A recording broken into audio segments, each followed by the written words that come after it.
Su disposizione della procura di Ragusa, i carabinieri hanno arrestato uomo di 43 anni di Scicli gravemente indiziato dell'omicidio di Giuseppe Ottaviano, 40 anni, ucciso nella notte del 12 maggio 2024 nella propria abitazione di Via Manenti.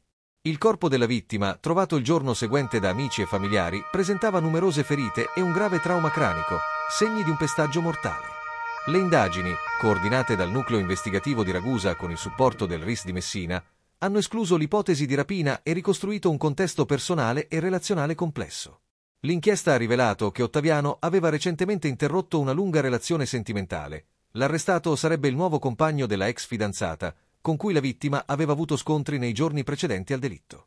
Le analisi di tabulati, intercettazioni e immagini di videosorveglianza hanno documentato la presenza dell'indagato nei pressi della casa della vittima e il movente legato alla gelosia. L'uomo è ora in carcere con l'accusa di omicidio volontario aggravato, in attesa del processo.